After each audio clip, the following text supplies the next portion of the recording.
우리 좌우 옆에 계신 분들하고 한 번만 더 인사할까요? 주님께서 당신을 만나 주실 것입니다.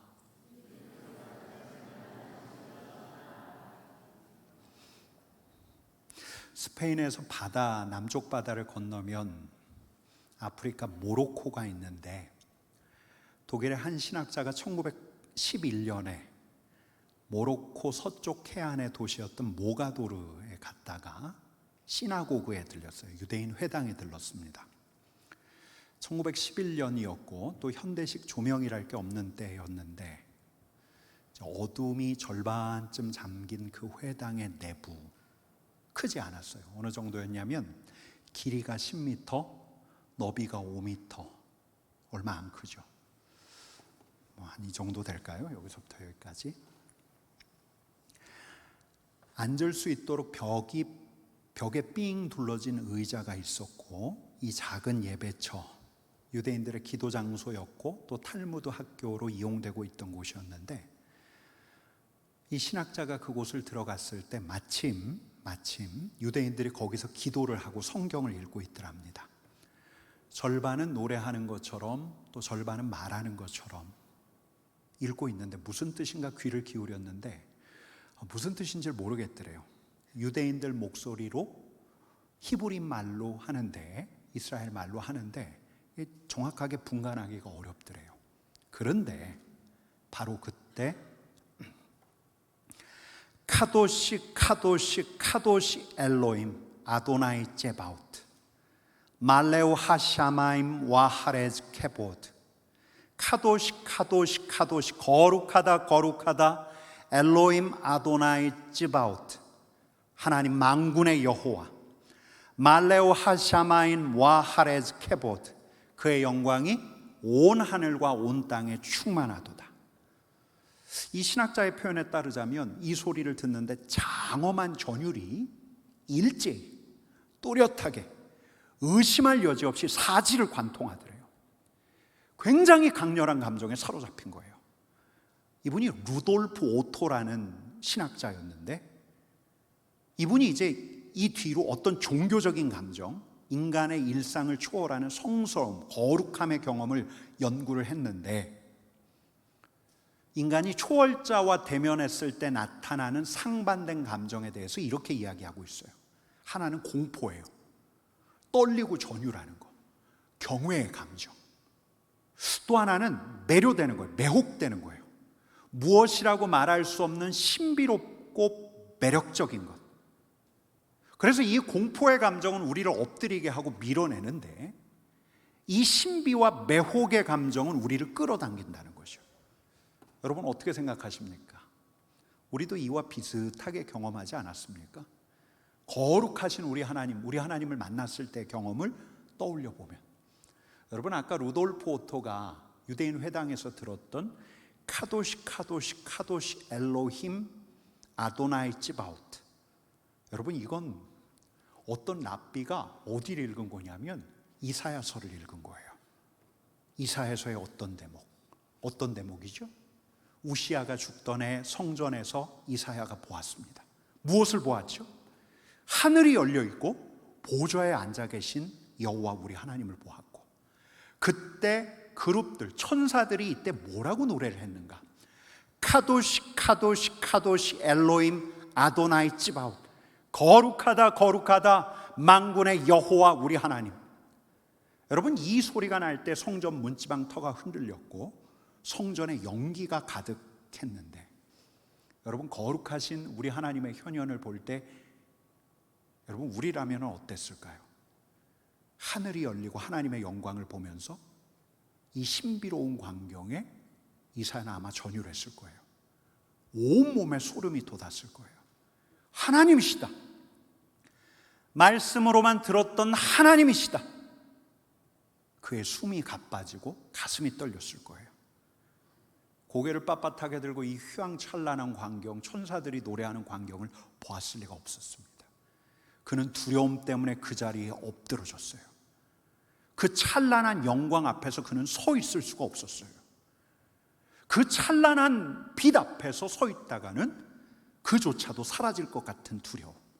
여러분 빛이 임하면 어둠이 사라지는 것처럼 밝고 환하기보다는 어둠과 그늘에 더 익숙한 허물 많은 그마저도 그 자리에서 죽고 말 것 같다는 생각이 들었죠. 그래서 이사야가 뭐라고 고백합니까?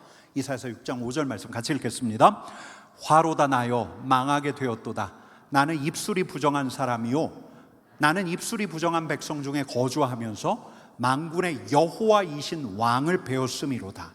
하나님의 거룩하신 임재 앞에서 여러분 그룹들 천사들과 함께 하나님의 임재, 하나님의 영광을 찬양하는 것이 마땅한데 그는 차마 하나님의 영광을 찬양할 수 없는 자신을 본 거예요.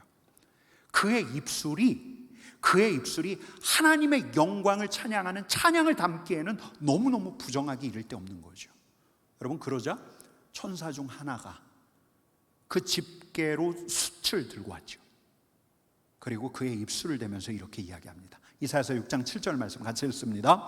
보라 이것이 내 입에 닿았으니 내 악이 제하여졌고 내 죄가 사하여졌느니라. 여러분 우리 하나님과 만날 때, 거룩하신 우리 하나님과 만날 때 황홀하게 와 끝내준다, 여러분 이렇게 우리 하나님을 뵈면 얼마나 좋을까요? 근데 성경을 보면 하나님의 영광을 보았던 이들이 이렇게 보지 않았습니다. 모세가 불타는 가시떨기나무 아래서 우리 하나님의 소리를 들었을 때 어떻게 반응했죠? 그는 두려워했어요. 그리고 얼굴을 가렸습니다. 자신하고는 질적으로 다른 분, 보이지 않았던 분이 당신을 드러내셨던 그 순간은 전율하는 순간이었고 공포에 사로잡히는 순간이었어요. 여러분 근데 오늘 본문은 좀 어떻습니까? 오늘 본문은 구약에 나온 이사야나 모세의 경험하고는 좀 다르죠. 좀 다릅니다. 어떻게 다른가? 다른 사람하고는 좀 다른 비범한 그분을 보아요. 사람들을 몰고서 그 비범한 스승 예수님이 갈릴리 호숫가로 탁 나오셨는데, 여러분 마침 그 자리에 누가 있습니까? 밤새 조업을 하다가 조업을 끝내고 무엇을 싣고 있습니까? 그물을 싣고 있는 배 두 척의 주인들이 있어요. 여러분 어부들이 지금 뭘 하고 있었다고요? 그물을 정돈하고 싣고 있는 거예요. 그물에 낀 해초류들을 제거하고 그 미끄덩거리지 않게 물로 씻어내고. 여러분 근데 여러 사람들과 함께 오셨던 우리 주님께서 그물을 싣고 있는 배 주인을 알아보고 그에게 배를 좀 육지에서 떼어달라고 하십니다. 그가 그렇게 해요. 그러자 우리 주님께서는 그 배에 앉으시고 사람들은 그 앞에 섭니다. 아마 그 중에 일부는 마른 돌을 가져다가 그 밑바닥에 깐 분들도 있었을 거예요. 그러니까 이런 거예요.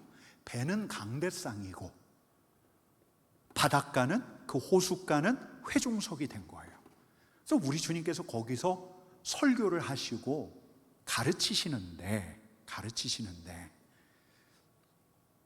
여러분 근데 거기에 또 누가 있었죠? 또 누가 있습니까? 예수님이 있고 예수님의 가르침을 받는 백성들이 있고, 여러분 또 그 자리에 누가 있죠?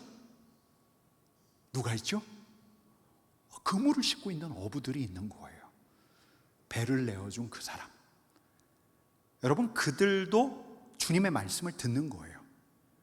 이때 우리 주님께서 어떤 말씀을 전하셨는지 아마 하나님 나라에 대해서 전하셨을 것 같은데, 하나님의 다스림에 대해서 전하셨을 것 같은데 분명치는 않아요. 근데 그 자리는 아주 특별한 자리였어요. 여기서 여러분들께 질문 하나 할게요. 그물을 씻던 어부들은 예수님의 말씀에 집중했을까요? 집중하지 못했을까요?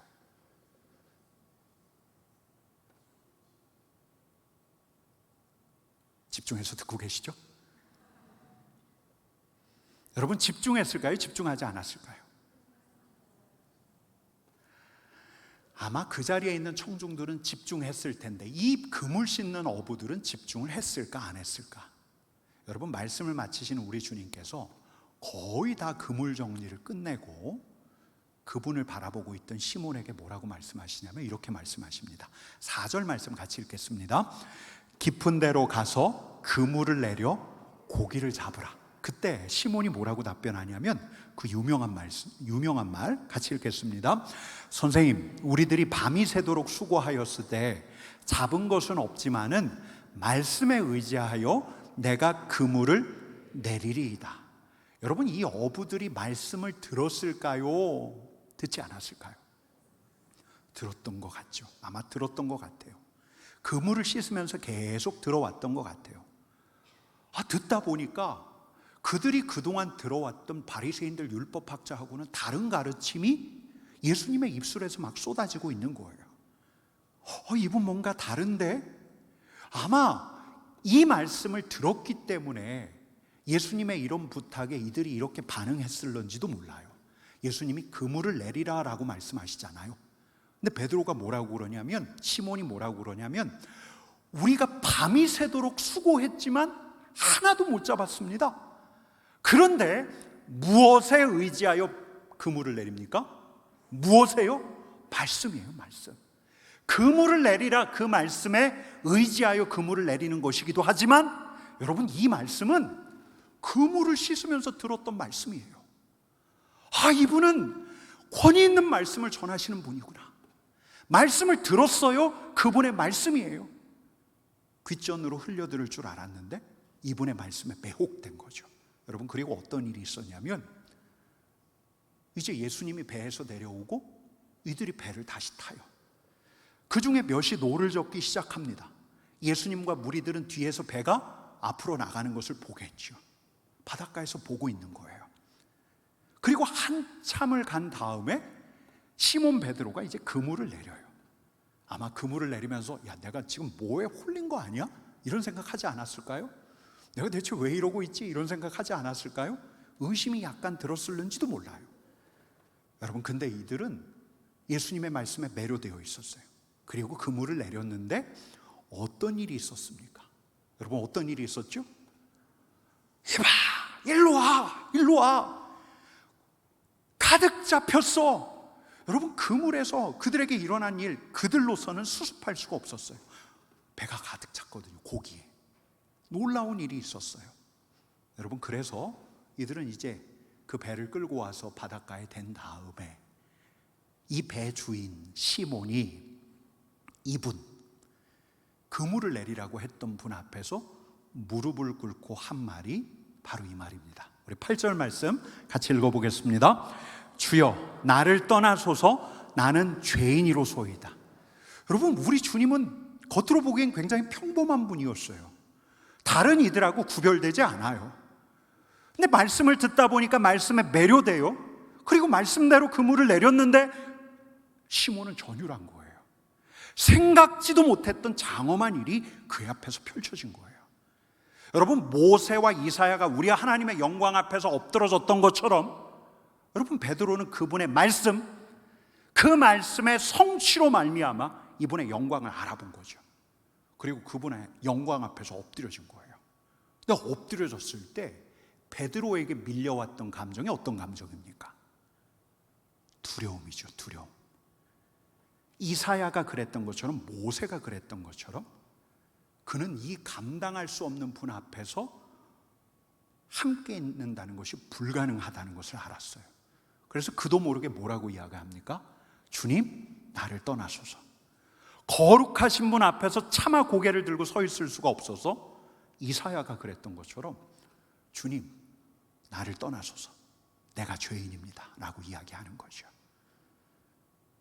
여러분, 이 베드로가 자기가 범죄자이기 때문에 내가 죄인입니다 라고 이야기한 겁니까? 여러분, 베드로가 갈릴리에서 유명한 쌈꾼이었을까요? 막 어깨에 등치가 있고 베드로의 주먹 한 방에 날아간 이들이 여럿이어서 이렇게 이야기했던 걸까요? 폭력 전과가 있었던 걸까요? 여러분, 베드로가 다른 사람들하고 유달리 다르게 죄책감, 죄의식을 가지고 살았던 사람이어서 저는 죄인입니다 라고 이야기했던 걸까요? 그게 아니죠.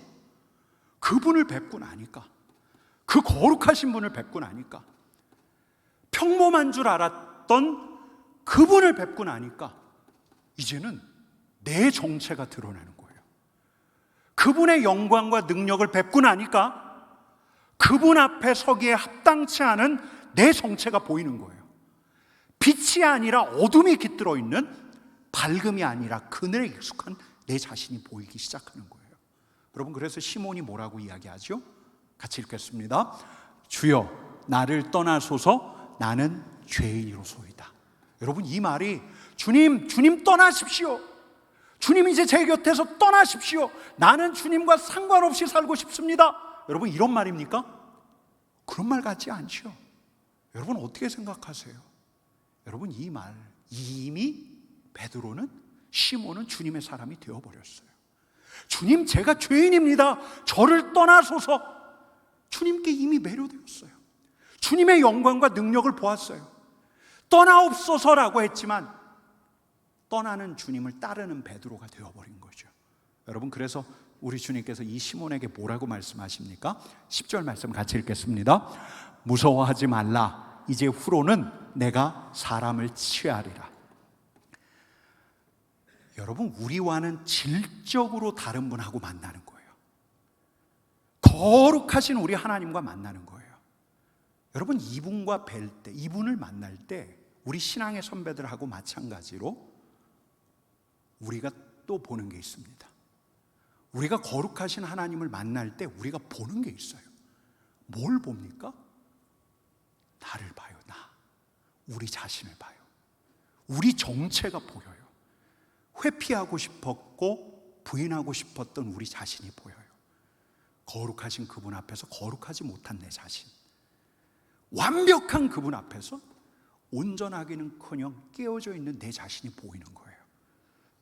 여러분, 근데 이게 사람들마다 그 양상이 좀 달라요. 거룩하신 하나님 앞에서 그들이 보는 게 조금씩 달라요. 성향에 따라서, 또 내 상태에 따라서. 하나님께서 그로 다른 나를 보게 하시는데, 여러분, 첫 번째 양상은 뭐냐면 오늘 주인공 베드로처럼 나의 정체, 나의 어떤 정체를 봐요? 내가 죄인이라는 걸 보는 거예요. 그걸 자각해요.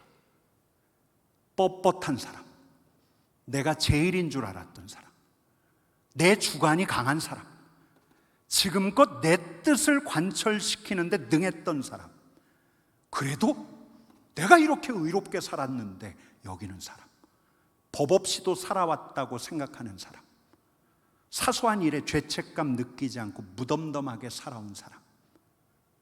근데 거룩하신 하나님께서 그의 앞에 나타나셔서 그의 심령을 장악하시면 그를 압도하는 하나님 앞에서 그는 교만, 허영, 허세, 분노, 미움, 자기중심적으로 살아온 이기적인 바리새인 못지않는 자기의와 대면해요. 감히 나는 하나님 앞에서 거룩하신 하나님과 함께 할 수 없는 죄인이구나. 거룩하신 하나님과의 대면을 통해서 나의 정체를 깨닫게 돼요.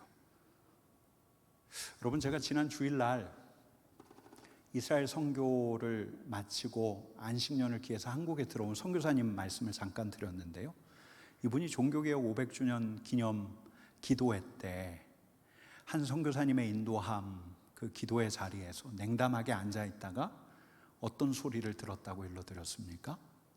너는 내 영광을 짓밟았다. 거룩하신 우리 하나님께서 그에게 그 음성을 들려주신 거예요. 지금껏 무엇 하나 부끄러운 것 없이 살아왔는데, 고개를 빳빳이 들고 하나님 앞에서나 사람 앞에서 살아왔는데, 하나님, 저는 별로 참여할 것이 없습니다. 세상의 도덕과 보편적인 윤리에 맞게 살아온, 저는 공명정대하게 살아온 사람입니다. 십계명에서 말한 하나님이 하지 말란 것을 하나도 안 했습니다. 저 괜찮은 사람입니다. 이런 사람 앞에 하나님께서 나타나셔서 그를 흔드시는데, 여러분, 그에게, 이런 이들에게 하나님이 나타나시면 거룩하신 우리 하나님 때문에 처음에는 좀 당혹스러워요. 그러나 결국 내가 얼마나 하나님 앞에 서기 어려운 존재인가, 내가 얼마나 모질고 교만하고 또 사람들을 파괴해온 사람인가를 깨닫게 되는 거죠. 여러분, 제가 며칠 전에 아침에 이제 차를 타고 탁 나오는데 신호등에 걸려서 섰어요, 차가. 뭐 나야 뭐 그래도 선하게 살아왔는데 좀 괜찮게 산 것 같지 않습니까? 그렇게 살았다고 좀 우쭐대려고 하는데 제 머릿속에서 어떤 기억 하나가 탁 났어요. 제가 대학교 1학년 때 저 서울 신당동에서 사는 중학교 3학년 과학고등학교 지망하는 친구에게 수학을 가르쳤어요. 과외를 했던 건데 제가 그때 철없던 시절이었죠.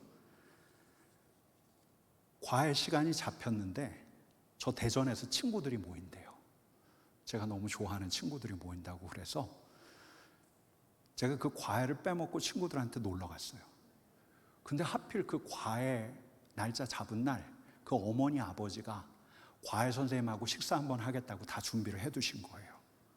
너무 화가 났죠. 여러분, 그 결과 어떻게 됐을까요? 그 전날 전화가 왔어요. 과외 그만하시라고. 근데 제가 홧김에 그 아이에게 되게 모진 말을 했어요. 모진 말. 제 잘못으로 잘렸는데 아이에게 현타가 오도록, 완전 현타 오도록, 제가 이렇게 모진 사람이었었나 할 정도로 아주 현타가 오도록 아주 모진 말을 했어요. 제가 운전하다가 생각이 드는 거예요. 야, 그때 그 아이가 얼마나 큰 상처를 받았을까? 내가 진짜 얼마나 못된 사람인가? 야, 진짜 내가 그때 나밖에 몰랐구나. 아주 냉정했구나. 그 기억을 시작으로 교회 올 때까지 이제 주마등처럼 지나가는 거예요. 주님, 저는 죄인입니다. 주님, 죄인입니다. 주님, 저는 정말 한 사람을 파괴했을런지도 모릅니다. 제가 오늘 기도회 끝나고 이 이야기를 우리 목사님들 앞에서 했더니 한 목사님이 그러는 거예요. 목사님, 그 친구 찾아내야 된다고. 찾아내서 용서를 구해야 된다고. 여러분, 그러고 싶어요. 그러고 싶은 거예요. 꽤나 괜찮은 줄 알고 우쭐거리려고 하면 주님께서 생각나게 하시는 거예요. 네가 지금 격분하고 있다. 네 마음 안에 지금 미움이 차 있다. 여러분, 옛날에도 이런 깨달음을 주신 적이 있었는데 저는 근데 그때 그럴 때는 주님, 내가 이래서 분노하잖아요. 내가 이래서 미워하는 게 맞잖아요. 이랬는데 요즘엔 그러지 못하겠어요. 옛날에는 내 미움과 분노를 다른 사람들이 어떻게 볼까 이것부터 생각했는데 이제 그렇게 못하겠어요. 네가 분노했다. 네가 격분하고 있다. 저는 고백할 수밖에 없어요. 주님, 제가 죄인입니다. 주님, 죄인입니다. 저를 떠나시옵소서. 그러면 그 말 못해요. 주님, 저를 떠나지 마옵소서. 여러분, 이게 첫 번째 양상이에요. 두 번째 양상은 거룩하신 우리 주님 앞에 섰을 때 내가 죄인이었구나, 이걸 직관하게 되는 경우도 있지만 또 다른 경우도 있어요. 완전하지 못한 나, 거룩하지 못한 세상을 살다가 금이 가버린, 깨어져 버린 내 자신이 보이는 거예요. 여러분, 특별히 이 죄책감이 많고 예민한 분들은 이런 경우가 많아요. 상처받은 분들이 그래요. 남들에게 말하지 못한, 해소되지 못한 감정을 가진 분들이 이래요. 남들에게 말하고 싶지 않은, 부인하고 싶은 그런 상처를 가진 분들이 이래요. 거룩하신 우리 하나님께서 그를 만나주시는데 이때 거룩하신 분은 그를 밀쳐내시는 분이 아니라 사랑의 빛으로 그를 당기셔요. 그러면 그분 앞에 서면 내 깨어진 모습 토로하지 않고서는 견딜 수가 없는 거예요. 거절감을 느꼈고, 무시당했고, 상실감을 느꼈고, 외로워했고, 죄책감에 시달렸고, 불안했고, 수치심을 느꼈고, 배신감을 느꼈고, 이걸 잘 참아온다고 참아왔는데 거룩하신 분 앞에 서면, 그분의 그 사랑의 빛 앞에 서면 상한 마음 때문에 눈물이 터져버리는 거예요. 여러분, 이걸 우리는 얼마나 많이 경험합니까? 거룩하신 분께서 우리를 밀쳐내시는 게 아니라 우리를 품어주시기 때문이에요. 여러분, 그때 우리는 우리하고는 완전히 결이 다른, 저분은 낯선 분, 이게 아니라 우리를 끌어당기시는 거룩한 분, 우리의 상처를 꿰매어 주시고 그분의 빛으로 우리의 상처를 아물게 하시는 거룩하신 우리 하나님을 만나요. 여러분, 그러면 우리는 어떻게 해요? 어떻게 하죠? 울어요. 그분 앞에서 울어요. 내 깨어진 모습과 내 깨어진 상처가 보여서 울어요. 내 아픔이 보여서 울어요. 여러분, 저도 그렇게 울 때 이게 내 연민에서 나온 울음인가 울다가 헷갈릴 때가 있었는데 그게 아니에요. 그분이 계시기 때문에 우는 거예요. 세속의 위로가 아니라 거룩한 사랑을 가지신 그분 앞에서 내가 그동안 감추어 왔던, 억눌러 왔던 감정이 터지니까 우는 거예요. 내 내면이 보이니까 우는 거예요. 여러분, 그래서 이제는 생각해요. 기도하다가 우시는 분 있으면 거룩하신 주님께서 지금 그를 품고 계시는구나. 여러분, 어떤 분들은 내가 죄인이란 생각 때문에 회개하면서 울어요. 근데 어떤 분들은 거룩하신 우리 하나님 앞에서 깨어진 내 자신의 모습이 보여서 울어요. 울려고 해서 우는 게 아니에요. 울음이 터지는 거예요. 그분 앞에서, 거룩한 사랑을 가진 주님 앞에서. 여러분, 울음을 참으려고 하지 마세요. 나를 보게 하시는데. 여러분, 얼마 전에 우리 교회에 새로 등록한 새가족, 지금 이 자리에도 오셨네요. 이 자리에 오셨는데 이분이 새가족 등록하는 날 저한테 책을 선물하셨습니다. 여러분, 그런 아름다운 분 보셨습니까? 네, 근데 그 책이 저 뉴욕 브루클린 목회하시는, 브루클린에서 브루클린 터바나클 교회를 목회하시는 짐 신발라 목사님 책이었는데요. 이분에게 딸이 있었어요. 아주 모범적인. 근데 청소년 시기부터 시작해서 16부터 시작해서 굉장한 방황을 시작했습니다. 가출을 시작했고, 낮과 밤이 바뀌고, 밤에 어디로 가 있는지 모르겠고, 그 아이의 관심은 오직 그 남자친구. 어머니, 아버지, 목사님과 사모님이 너무너무 힘들어했어요. 이 사모님은 자궁절제 수술도 받기도 했는데 몸도 좋지 않고 딸이 너무너무 제멋대로이니까 결국 참다 못해서 이렇게 이야기했어요. 나 여기서는 아이를 키울 수 없다고. 나 여기 떠날 거라고. 마음이 편치가 않았죠. 겉으로는 성도들 앞에서 평강과 기쁨에 대해서 이야기하는데 가정이 문드러져 있으니까 너무너무 힘겨운 거예요. 이 목사님이 힘을 쓰려고 썼지만 다 허사예요. 아이의 상황은 더 나빠져요. 시간이 가고 또 갔어요.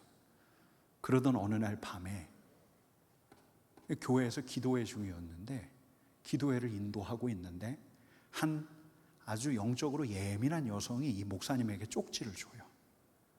어떤 쪽지였냐면, 목사님, 지금이 함께 목사님 딸을 위해서 집중 기도할 때입니다. 여러분, 목사님이 어땠을까요? 망설여졌을까요? 망설이지 않았을까요? 지금 공동체 기도 모임 이끌고 있었는데 망설여지죠. 그래도 개인적인 기도 제목이었지만 냈어요. 그리고 성도들하고 간절히 기도를 하는데 이분의 기도가 마지막에 이런 선포로 끝났습니다. 사단아, 너는 이 아이를 취할 수 없다. 이제 손을 떼라. 그 아이는 돌아온다. 그리고 이 목사님은 그날 밤에 아내에게 가서 이제 끝났다라고 선포했어요. 이 일이 있고 난 다음에 꼭 이틀 후 아침에 집으로 딸이 찾아왔습니다. 집에 안 들어왔던 딸이 온 거예요. 가슴이 쿵쾅거렸어요. 근데 딸을 봤는데 딸이 온몸을 떨면서 울고 있어요. 딸이 이야기해요. 아빠, 내가 죄를 지었어. 아빠가 이 소리에 감격해서 같이 울었어요. 근데 딸이 묻는 거예요. 아빠, 누가 나를 위해서 기도했어요? 누가요? 아빠, 누가 나를 위해서 기도했어요? 누가요? 아빠가 물었어요. 그게 무슨 말이야? 딸이 말하는 거예요. 지난 화요일 밤에 누가 나를 위해서 기도했어요? 하면서 딸이 한 말이 이래요. 그날 한밤중에 하나님이 이 딸을 깨웠대요. 그리고 끝없는 구덩이로 향하고 있는 이 딸을 보여주셨대요. 구덩이 밑은 보이지 않았고 무서워 죽을 것 같았고 너무 놀랐어요. 내가 얼마나 완악하고 악하고 반항적이었는지를 깨달았던 거죠. 근데 그때 그 거룩하신 하나님께서 이 딸을 끌어안아 주시더래요. 미끄러지지 않도록. 그러면서 말씀하시더래. 내가 아직 너를 사랑한다. 딸이 아빠에게 물었어요. 누가 나를 위해서 기도했어요? 누가 나를 위해요? 여러분, 이 거룩하신 우리 하나님의 사랑을 믿으십니까? 여러분 정말 믿으십니까? 바로 그 거룩하신 주님, 그 사랑의 하나님 앞에 여러분 우리가 서 있는 거예요. 이제 우리가 설 차례인 거예요. 근데 거룩하신 우리 하나님 앞에 서면 우리의 의의가 보일 거예요. 우리의 자기중심성이 보일 거예요. 격분한 내가 보이고 미움과 증오가 있는 내 자신이 보일 거예요. 보게 하시면 하나님 앞에 내 마음을 돌이키면 돼요. 근데 우리 하나님께서 우리의 깨어진 모습을 보이실 수도 있어요. 나의 깨어진 상처를 보게 하실 수도 있어요. 보이면 우리 하나님 앞에 내 심정을 토해내면 돼요. 여러분 오늘 그런 시간이 되기를 축복합니다. 여러분 또 있어요. 우리가 지금 9시 반 기도하는 이 시간은 저 성주 소망의 뜰악에서 우리 청소년들이 기도하는 시간과 맞물려요. 그들도 지금 예배하고 기도할 거예요. 우리 아이들이 거룩하신 우리 하나님 만나러 간 줄을 믿으십니까? 여러분 그들을 위해서 기도하시겠습니까? 여러분 우리의 기도를 통해서 거룩하신 우리 하나님께서 우리 아이들을 만나 주실 거예요. 그들로 그들의 깨어진 모습을 보게 하실 거예요. 그들로 회개해야 할 자신의 허물들을 보게 하실 거예요. 이 시간 우리도 주님 앞에 서고, 이 시간 우리 다음 세대들 청소년들도 주님 앞에 서고, 이 자리가 거룩하신 우리 하나님을 뵙는 그런 하마콤 하나님과의 만남의 자리가 되기를 간절히 축원합니다.